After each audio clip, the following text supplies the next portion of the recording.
when someone returns from a thing that eats time, the house learns a new kind of vigilance. We spoke about leaving Riverside Manor. That is what newcomers expect. A family decides to move away from a place that has been painful. But our grief had roots. You do not simply pick up a grave and move it to a new garden.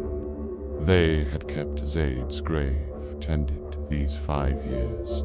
A mound with a small marker by the river had become a shrine to what was gone. To leave it would have been to abandon him, twice an accusation no one wanted to make against their own hands. There was also a practical tenderness. The house had been our life. Moving meant bringing the whole sorrow with us. We could not bear to throw it away, or to risk that some bureaucrat would take the small things and treat them like clutter. So we stayed. We held festivities so the house would not rot on its grief, and we kept the curtains to the light sometimes.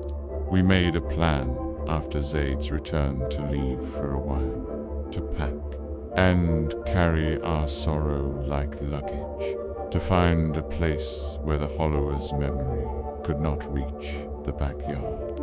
But the plan had been postponed too many times because the wound was still raw, and the logistics of grief are slow things. Aslan and Noshaba, who had once seemed merely sensible, made themselves our counsel. They kept the ledgers tidy.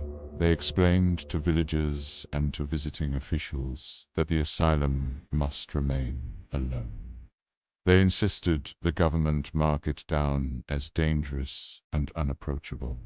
People came to see us and left slightly paler. The town tucked the asylum into its margin of rumor and called it a place to avoid.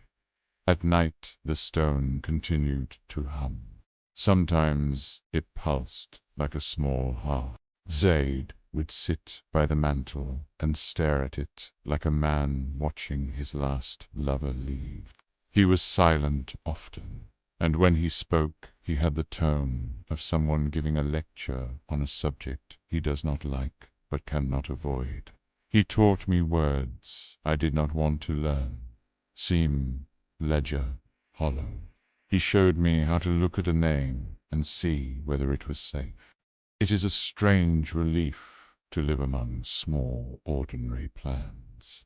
We packed and did not pack, made lists and crossed out lists with the kind of indecision grief fosters. It is the way people stitch themselves back together slowly by having tasks, bread to bake, letters to answer, a garden to clear. In the corners the house kept its old breaths, and the river kept humming its memory.